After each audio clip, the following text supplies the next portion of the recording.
So yun, what's up mga kadadas? Muling nagbabalik dito tayo sa ating munting vlog. Ayun, so far nandito na ako sa airport. At the same time, aga tayong lumabas ngayon kasi nga kahapon ay coding. So nakapagpahinga tayo.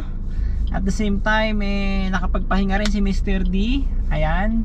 So time check, saktong alas 3 ng hapon. Ayan, nandito ako sa vicinity ng airport.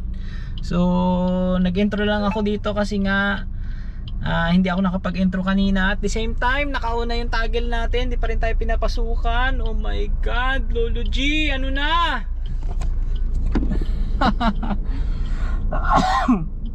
So nakaikot na ako ng 1 and 2. At the same time, nandito na tayo sa Terminal 3. Nakauna rin ang toggle ko. Yan, nakauna si Grab Airport. At the same time, inon ko na rin ang Grab Express ko. Depende kung anong pasukan sa atin. Ayan, sana bati tayo ngayon ni Lolo at mabigyan tayo ng booking. Ayun, so ang nakakalungkot, ayan, kasi hindi ako sanay ng ganito. At minsan malayo pa lang nabibigyan tayo ng booking. Ngayon naka-placing na tayo sa 1 and 2. At the same time, nakaikot na tayo dito sa 3. Nadaanan rin natin yung Terminal 4. But unfortunately, ayun, sadness. Pero siyempre, hindi naman tayo nawawala ng chances at ng pag-asa kasi masyadong pang maaga. At the same time, parang ang dami ngayon ng Grab car. Oo, ang dami. Umikot ako sa Terminal 3. Kunti lang yung pasahero, pero napakadaming sasakyan na pumapasok. So hindi naman natin alam kung lahat ay Grab car or Grab Airport or Grab Express. Siyempre halo-halo na, may joyride pa. So update ko kayo mga kadadas kung mabibigyan ka agad tayo ng maaga-agang booking. At sana po naman, kasi siyempre kahapon butas yung ating isang araw at hindi tayo nakabiyahe, no? So sana this time mabigyan tayo. Kahit Grab Express, tirahin na natin yan. Ang hindi ko lang inuon guys ay ang Grab Mart kasi napakaliit ng bigay kay Grab Mart. Ayun, kung makakabiyahe ka ng Grab Mart, parang ang pamasahe niya parang pang motor. So napakaliit kasi may mga promo si Grab Mart na ginagamit na mga customer na magpapa-deliver. Ayun, sayang din pang gas, di ba? So tsaga-tsagayin na lang natin tong Grab Express at the same time tong Grab Airport. Dito tayo sa vicinity ng airport. Ikot ulit tayo. Ayan, tapos pag wala pa rin tayo dito, hindi pa rin tayo binigyan pag ikot natin, ikot ulit tayo ng Terminal 1 and 2. Ganun lang talaga yung laban natin dito kasi hindi na tayo pwedeng pumunta ng ibang lugar gawa ng matatraffic din tayo. Kunyari pupunta ako ng Mandaluyong or Manila, so we don't have chances na na makaikot pa tayo doon. Ito lang talaga yung still a big chance natin na makakuha tayo ng booking, no? So okay, update ko kayo mamaya. Okay, kakagalaw ko lang at kakatapos ko lang mag-intro. Ayan, pinasukan na agad tayo ng booking. Thank you Lord. Yun, ay laki. Ang layo na ito 5 minuto sa ganap na 3:12 PM. Tinatantsyang Grab bayad ay 35 pag mga ganyan guys, 792 plus may yan, ang layo na yan. Yan, pero pwede na yan. Instead of tatambay tayo kaysa sa wala, di ba? So dito na tayo, papasok na tayo ng ayan, Terminal 3. Siguro walang kumuha na to guys. Ayan. So yun, San Mateo. Pwede na to, 990. Pwede na yan. Okay. Sa 80 metro. Eventually. Hi guys. Ayan. Sa 40 metro, manatili sa kaliwa sa sanga. Pangatlong booking natin sa Grab Airport. Ayan. So nakakuha tayo kanina ng Grab Express. Yan, pang-apat na yan. Sa Time check, metro, ikaw alas 9. ay makakarating sa iyong destinasyon. Aga ba? Thank you Lord. Ito ay drop off guys sa sa Moonwalk. Ayan. So thank you Lord. Ito na siya. Alright. Thank you Lord. Okay, update ko kayo mga kadadas. Thank you Lord. As well pa rin, blessing pa rin tayo kasi nakarating ka na sa iyong destinasyon. tuloy-tuloy yung booking natin. Thank you po.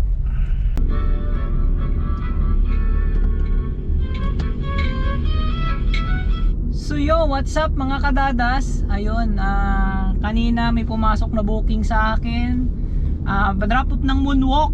Ayun, so this mga 12 or 12:30 nag-update sa akin si Grab kung may naiwan daw na cellphone dito at tinatanong ako. So ako naman kasi pagbaba ng pasahero, nagche-check ako, no, may plus impact, may flashlight ako, chine-check ko ng ganun, iniikot ko yan. So suddenly nag-check ako pagbaba ng mga pasahero ko, wala naman ako nakita. And then yun nga, nakwento ko sa inyo, nag-message sa akin si Grab, and then hinanap ko, ayun, so nandito ang cellphone. Dinalaw ko kasi itong upuan, so naipit siya dun sa may pinakasingit-singitan ng cellphone, ay ng upuan. So ang cellphone nandito, ayan. So Oppo Reno, kulay blue. Ito siya guys, tinago ko kasi. So ngayon papunta ako doon sa sa may-ari nito. So papunta ako doon sa may-ari para ibigay ito kasi tumawag sa akin ngayon at bibigyan daw ako ng panggas. So syempre kukunin natin yon, yung ibibigay niya, kasi nga syempre nag-effort tayo, hindi naman natin kasalanan yun. Kasalanan talaga ng pasahero kasi dapat every time pag baba dino-double check nila. Kasi ako nagdo-double check rin talaga ako, akong driver, no, kahit sino siguro sa mga ka-Grab natin nagdo-double check yan pagbaba ng pasahero. Kaya nga ako ay may flashlight, no. So yan, ang masakit lang nito kapag nag-drop off na sila and then bumaba na tapos bibiglang sumakay, lalo na sa mga Grab car, yun ang mahirap pag yung pasahero ang nakakuha. So ang balik nun sa mga sa driver, 'di ba? So ayan, paalala lang po sa lahat ng mga sasakay sa Grab, no, at kailangan double check niyo yung mga special niyo, yung mga personal belongings niyo, 'di ba? Katulad ng cellphone, wallet, etc., mga alahas. Ayun, kasi ang balik nun sa aming mga Grab driver, so ang pangit ang balik nun. So time check, ayan, 1:00. Ayun, so nandito ako sa sukat. So papunta ako ngayon doon para ibigay ito. Update ko kayo mamaya. Siyempre kukuha tayo ng video, kukuha tayo ng witness na kailangan meron tayong ipakita, 'di ba? So kasi pag ni-report to sa Grab, ihahatid ko pa to bukas doon sa Grab. Tapos sila pupunta pa sa Grab, so doble-dobling hassle, no? So nandito naman ako, malapit naman ako sa area nila, so ihahatid ko na lang. Pero gagawa tayo ng personal evidence na sa katunayan na naibigay natin doon sa passenger. Atay. Ayun, pero okay lang, ganun talaga eh. Wala tayong magagawa.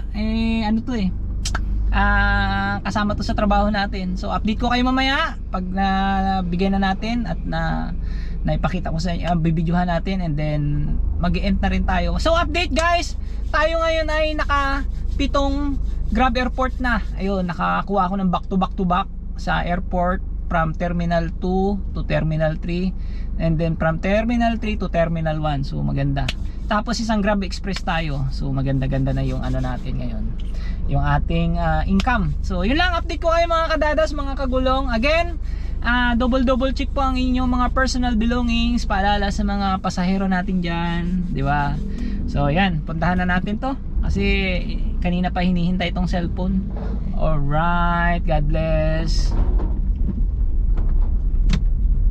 Ayun, ito na ang ating cellphone na ibabalik dito kay Kuya. Ano pangalan ni Kuya? Jerry Asunción. Kuya Jerry, ito ay lang para sa witness natin. So ito yung Oppo guys. Ayan. Salamat. Ayan. So ipakita natin kay Kuya at buksan niya kung siya talaga yung legit na may-ari. Ayan. Ayun. Ayan na. Ayun. Ay, wait lang. Ayan, binabuksan niya. Uy, hindi na. Tayaw.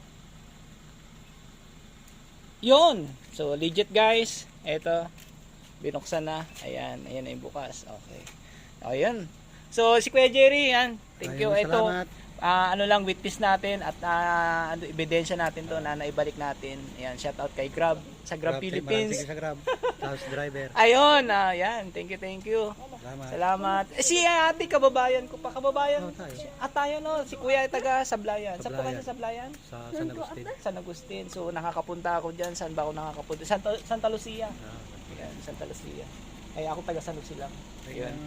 So, yun lang mga Maraming Grab. salamat sa Grab. Sa Okay. driver. Okay. A few moments later. Ayan Sa guys. Isandang metro, Time ikaw ay check. makakarating sa iyong 2:30 destinasyon. ng umaga. Ayan, saktong-sakto. Dumaan ako dito sa Terminal 3 pagkatapos kong ibigay yung cellphone. Ayan, so nandito tayo. May nakuha pa tayo ngayon. Thank you Lord. Bait naman ni Grab Boat. Ayan. So ayan tayo. Nakarating ka na sa iyong destinasyon. Yan yung Grab Boat. Si Ann Ontal. Okay. Thank you Lord. Ayan na si Ma'am Ontal. Yo. Okay. Yon, time check guys. Ayan. Anong oras na? Tayo iuwi na. At napakadami ng Grab car. Time check ay 3:37 ng umaga. Ayan, nanonood pa ako ng Harabas guys. Patayin muna natin yan. Ayun, patayin muna natin itong pinapanood kong Harabas. Ayan, at tayo ay mag-end na sa ating booking, sa ating biyahe dito sa ating Grab Express, Grab Airport. Ayan, so total natin ay nakawalo tayong Grab Airport at isang Grab Express. So total of 9 bookings. So yun, nagbigay siya ng konting panggas kasi 'di ba nag-effort tayo na pumunta doon at di na natin dinala sa Grab Hub Marikina. At syempre, doon sa ginawa kong video, yun yung ating witness, ang ating ebidensya na katunayan na binalik natin kay Kuya yung kanyang cellphone. Ayun, so ingat-ingat sa mga passenger ni Grab, ingat-ingat, double check bago bumaba ng inyong sasakyan na binook nyo. Double check, napaka-importante yan guys kasi syempre kapag next passenger ang nakakuha todas. Diba? Okay lang kung hanis naman at ibabalik, okay, pero kung kinip niya na, wala na. So mahaba-haba investigasyon. So anyway, dito na natin i-end ang ating biyahe. Salamat sa inyong support mga kadadas, mga kagulong. Ayun, on behalf of our Dados Vlog, thank you. At shoutout na rin sa mga kapwa ko vlogger nandyan sa pagilid-gilid na sumisilip ng ating munting channel. So good night and God bless. Yan, I love you all. Bye bye.